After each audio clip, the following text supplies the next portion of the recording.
Welcome back to Idaho Hook and Hunt. I have something special for you today. Today is the first installment of the Kokanee seminar put on by Alan Greenhow, the owner of Kokanee Tackle. He does this every spring, 3 to 4 different seminars, but they've never been recorded and put onto YouTube before. So this will be the first time that it gets put out there for all of you that couldn't attend the seminar in person to be able to watch it here on my channel. I'm going to break it up into about half-hour segments, so this is going to be the first installment of probably 6 installments, as the seminar is generally about 3 hours long. They will come out beginning today, and they will come out every Saturday for the next 6 weeks or so. Just as a reminder, I will put a link in the description to Kokanee Tackle, as well as to Idaho Rod and Reel, as well as to Mama Hog Rods, which will be talked about in the seminar as well. And I will also put the discount code for Mama Hog Rods in the description as well. I hope you enjoy, and we will see you again next week. All right, we're going to get started. A couple of things that we need to talk about before we get going so that we can try to get you out of here before midnight. If you have your cell phones on for whatever reason, please turn your cell phones on silent, if you would, please. There's a restroom over here. If you need to use the restroom, feel free, get up, go do your thing. If you have an animal in your vehicle that you brought, make sure you take care of the animal. He needs to go to the bathroom or whatever. I've been yelled at before over the past few years that I didn't let you out to go let your dog go to the restroom, and I didn't know you had your dog. But they brought their dog. So I just want you to make sure that you take care of that. If we could, hold on to your questions, because I know there's going to be 1,000 hands raised when we get into certain subjects that we're talking about. I understand that question is burning in your mind. You got to get that answered. But if you'll hold on to that question, you're more than likely going to get your question answered in this presentation. If it's toward the end of this seminar, we still haven't talked about what you need addressed, then by all means, we want to address that. I don't want you walking out of here if you have a question that you didn't get answered. All right, now I got to tell you my background just a little bit so you know. I studied at Boise State, got a degree in school teaching, and one of the things that we talk about as a school teacher is you never should have a student leave your class with an unanswered question, because if that student leaves your class with an unanswered question, you didn't do your job. Okay, now I don't know every question that's burning in your minds unless you ask it to me, but I do want you to come and ask it. So I for that reason, and a couple of other reasons, I brought a couple of my pro staffers with me today so that they're going to be here to help answer questions for you, because sometimes I get 4 or 5 people wanting to talk to me and I can't get to you. I want your questions answered. I do. And so I brought Chris Zaccato right here. Chris is on my pro staff team. Chris is on the local level here. Chris does a YouTube channel. He started a YouTube channel. He'll talk to you about that. A lot of the stuff that we go over, he's got actual videos of doing a lot of this stuff out on the water so that you can follow this YouTube channel. And then I brought Mark Patrick. Mark is from Baker, Oregon, and Mark does a really great job over in the eastern Oregon side, over by Wallowa Lake, over in that area. Mark has actually won 2 Kokanee tournaments over in Oregon, 2 great big Kokanee tournaments over there, and he and his father they won back-to-back tournaments over there, running our stuff and doing what we talk about today. So this isn't just about my stuff. This is about techniques and things that you are going to do, and you're going to use whatever you use. But just by learning the basic techniques, you're going to find out that you can target these fish and you'll do okay. So I want to thank these 2 gentlemen for being here. First and foremost, though, I think we need to thank the 2 folks over here that put this on today, and that's Jenny and Andy Hampton. They own this facility as well as they own Canyon Marine over in Nampa, and we want to say thank you to these folks for putting this on. They do a great job with their team here working on boats, and sales and service and what have you. They've been very, very attentive as far as I'm concerned about making sure that you get what you're looking for or answering your questions and getting your boat on the water and making it run.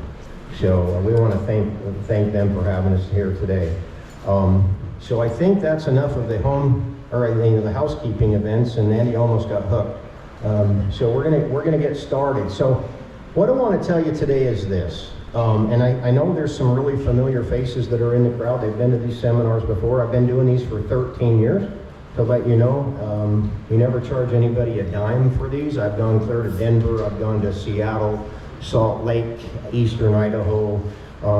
We do at least 4 or 5 of these in this valley every year, and I never want to charge anybody anything. This is about just my passion for what I do, and to try to share with you some of my knowledge that I've picked up. Now, the 2 Idaho Fish and Game guys, did they leave? I think they may have left.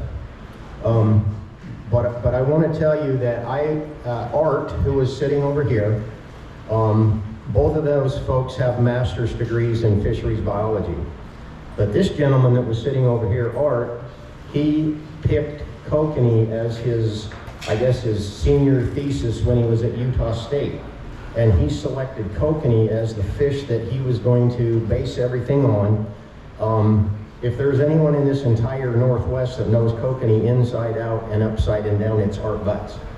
All right, now he's the fishing manager over at Region 3 over in Nampa, and on the piece of paper that I handed you, there is his name on there with an email address, phone number, as well as another fisheries biologist that also spends a lot of time with him working on the kokanee. They are more than willing to have you contact them, but if you would do it through email versus trying to call them, because there's a lot of times they're not available to get to the phone or they're tied up. But if you email them, they'll get back to you, okay?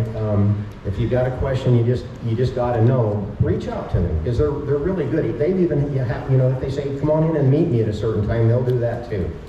So, but utilize these guys to let you know. When I met Art clear back about 12 years ago. I started my business in 2012, actually.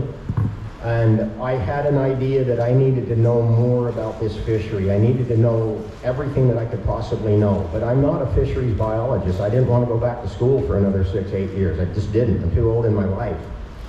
So I reached out to Art and I said, will you teach me? Will you take the time to let somebody climb in your back pocket, follow you around? Will you teach me? And he said, when you want to show up, we're going to do it.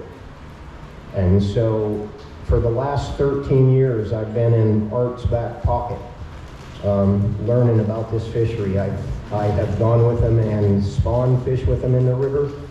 I've spent multiple nights with them going up and clipping fish. We've clipped thousands and thousands of kokanee that we've distributed in Arrow Rock and Lucky Peak. There really isn't anything that they've done in the kokanee world that I haven't been there to observe it or have my hands on it. And so I'm not an expert in that, and I will tell you that right now. There's a lot that I don't know, but there is a lot that I do know. And they've invited me to meet with them and converse with them every year. I meet with them in February, and then I converse with them throughout the year.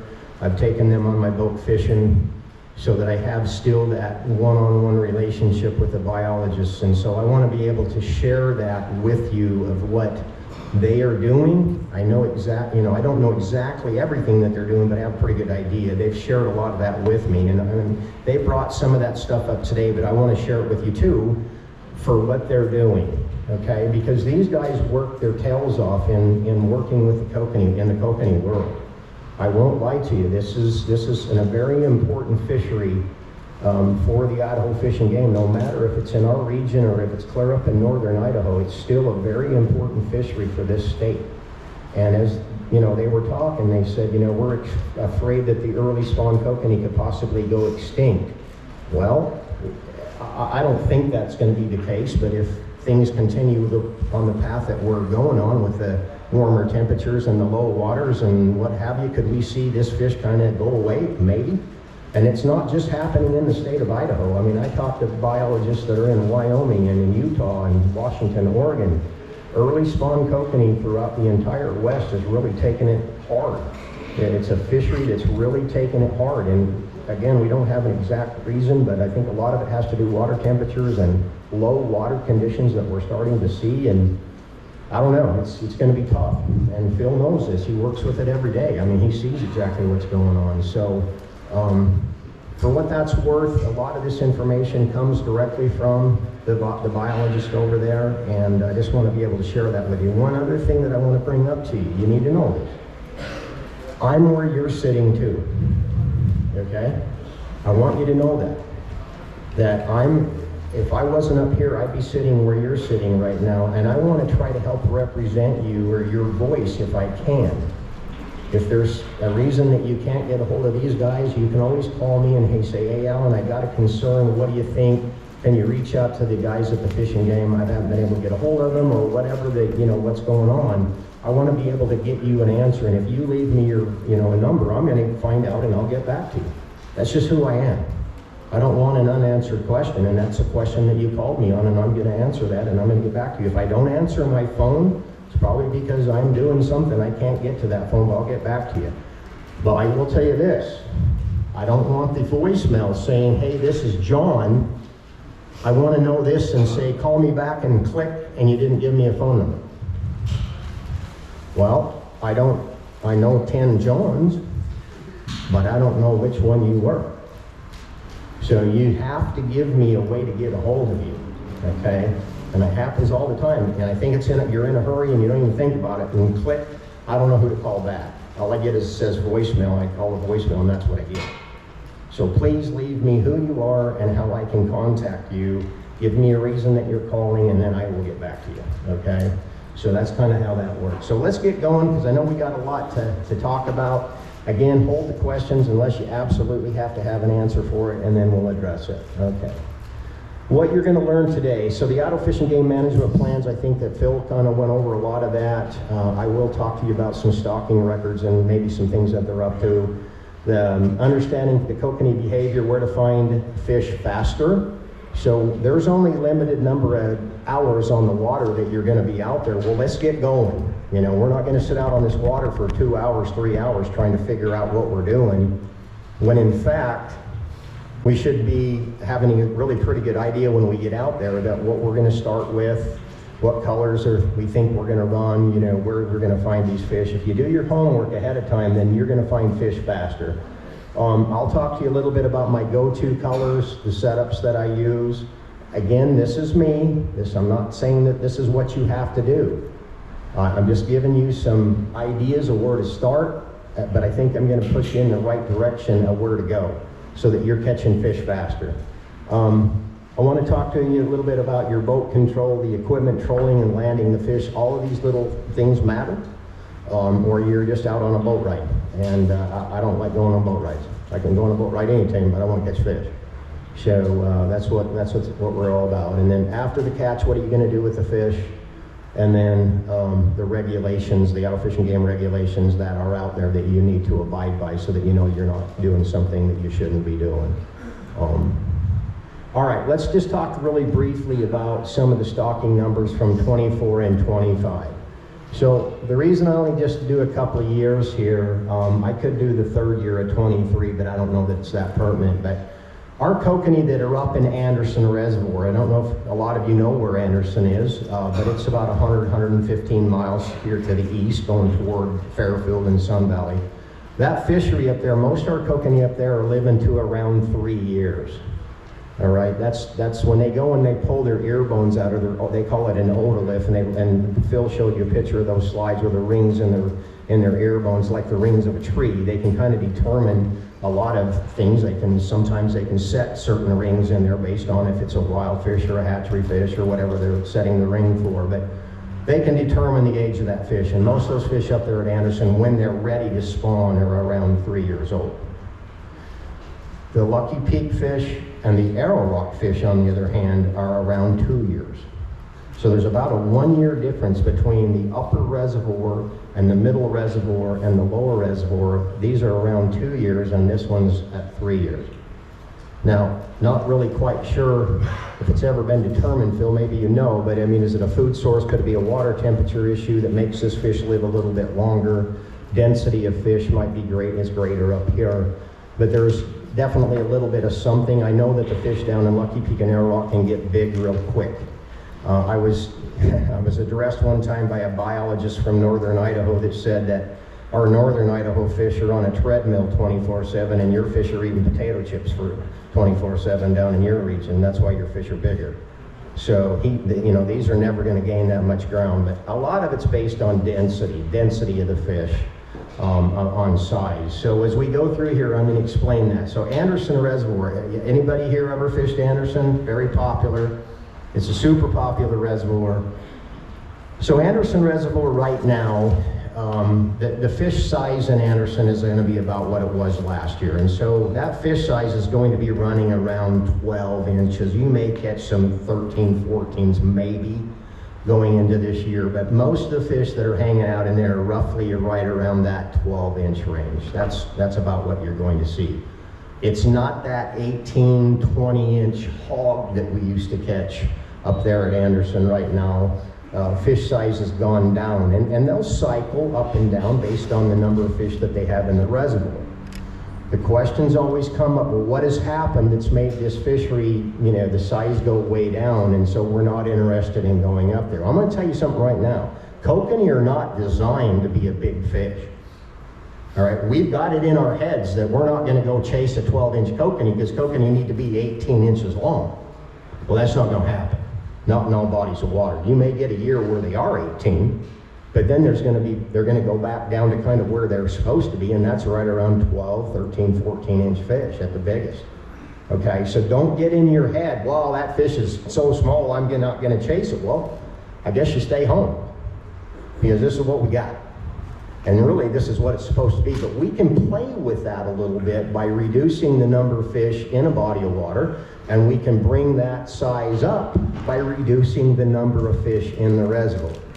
So what's happened with Anderson, and talking with Mike Peterson, who's the fisheries biologist, he's the head fisheries biologist for down in the Twin Falls region, which runs Anderson, and Mike brought up a really good point. We just have not had the water over the last few years to flow enough water out of this reservoir, and these kokanee have stayed in the reservoir. They haven't left the reservoir. So when we have some pretty high flow water years, this fish will find moving water and it will literally entrain through that dam. It wants to go. This is a landlocked sockeye. If anybody asks you what kokanee, what are they? They are a landlocked sockeye. It's just like the sockeye that runs to the ocean, except one goes to the ocean and this bad boy doesn't. He stays in the lake or reservoir and then goes up the tributaries and spawns. So they find this moving water and away they want to go. This is an issue with bodies of water that are tied in with each other with this flowing water. So the last couple of years, we haven't had a lot of water up in Anderson. The kokanee have stayed in Anderson. There's a natural reproduction that's coming out of the South Fork, as well as they can stock on top of that. They just don't know what they're going to be seeing coming out of the river every year. They don't know. It's kind of a guess. So they'll stock accordingly. We've got too many in Anderson right now. So it's stunted the growth. This is density-dependent fishery. The more fish you have, the smaller the fish are. They're fighting for a food source. But then, based on that, we have to go down to the next reservoir, which is Arrow Rock. You guys are probably familiar with Arrow Rock. I'm going to make a shirt that says, "How's the road?" All right? Because they don't ask me how fishing is in Arrow Rock. They want to know how the road is. It's the road. It's going to be the Arrow Rock Road. It's never going to be a great road. Just get that in your mind. It's never going to be great. So we're going to go into Arrow Rock at 5 and 10 miles an hour. Or you're going to go see the dentist on Monday because your teeth are going to rattle out. All right? It's the road.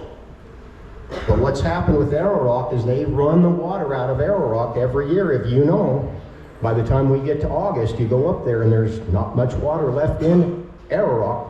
Well, guess where the kokanee have gone? A lot of them have left. Okay? But they didn't get replaced from the fish up here. So the number of fish in Arrow Rock has gone down, not replaced. And then these move into Lucky Peak.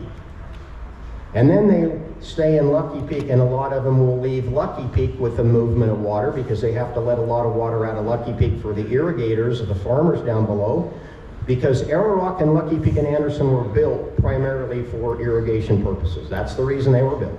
It's not for you and I and for our boats and our water skis, and it was for the farmer. So when they ask for water, they get water. They don't care about the fishery, they don't. And these fish will go down the Boise River and they'll head to Brownlee. They'll get in the New York Canal and they'll head to Lake Lowell to get eaten by the walleye and to get into the irrigation ditches out in Canyon County, okay? So it is a fishery where these fish will entrain. So how do we know that?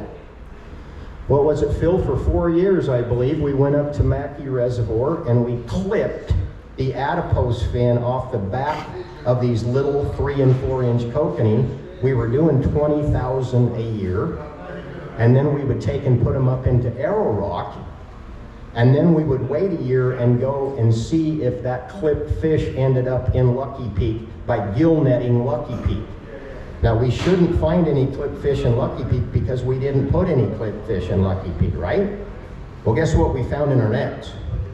A whole bunch of clipped kokanee that came out of Arrow Rock. And they lived, and they made it to Lucky Peak. So we know for a fact that these fish are moving from reservoir to reservoir to reservoir. We know that. And so that can help these guys determine if they need to stock. Where do we put the vast majority of these fish, knowing that these fish are moving around? So it does help with the information that they're gathering from these studies, it does help them a lot to help provide for us a good fishery. But again, Mother Nature in this water situation is going to be kind of tough on us for the next probably couple of years, I would think. Unless we can get some rain coming up this spring, and I don't know. We're just going to have to see. But that's the reason that the fishery up at Anderson, the fish are so small. So there is Facebook groups out there, if you want to call it that you can follow, and a lot of them are saying, well, the reason that kokanee are so small in Anderson is because it's overfished. What? Not even close. As a matter of fact, Mike is saying, let's get up there and get these fish out of there. Let's get them. As many as you stay within your limits, but get up there and let's go get them, because we need to get a lot of those fish out of there.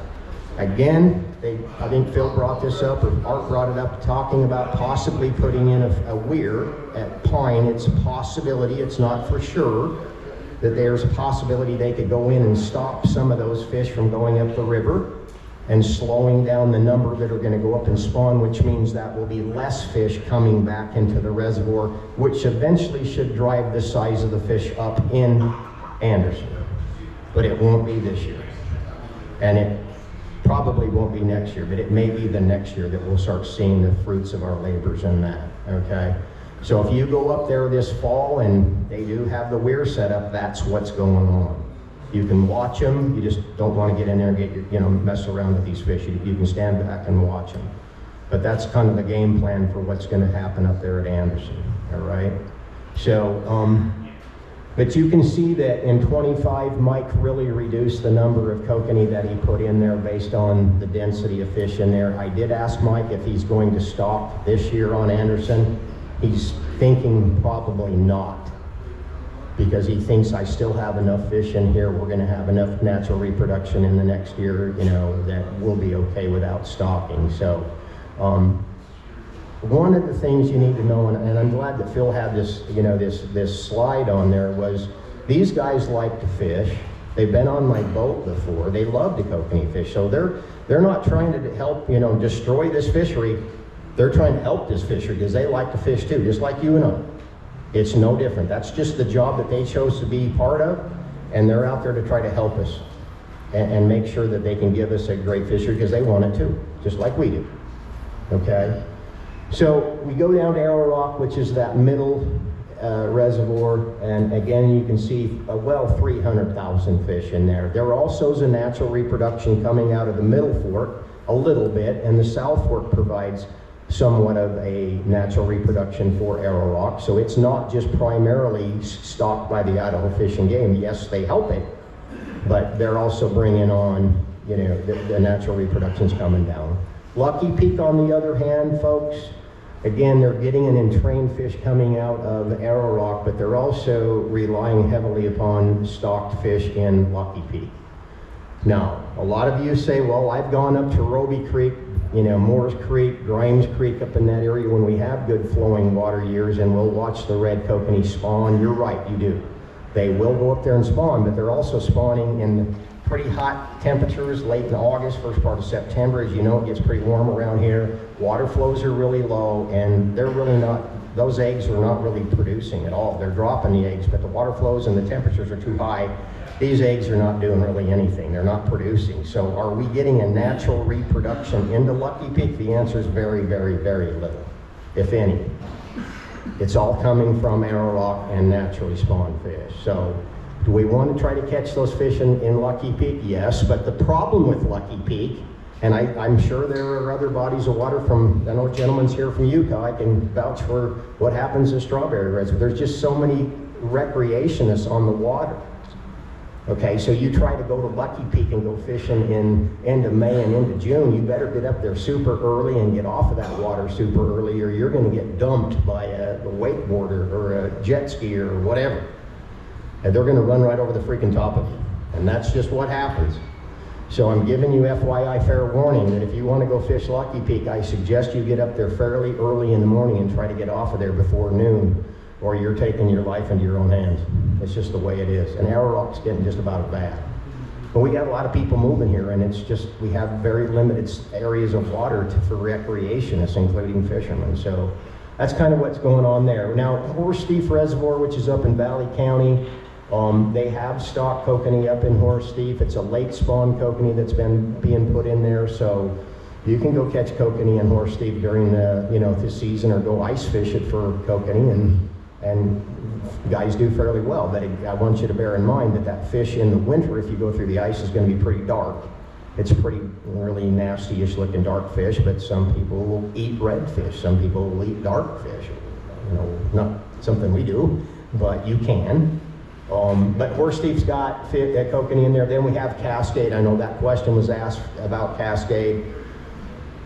They are primarily stocking some coho in Cascade, and I seen some coho come through the ice this winter. The size of the coho, you know, it was like an 18-inch coho, not a bad looking coho.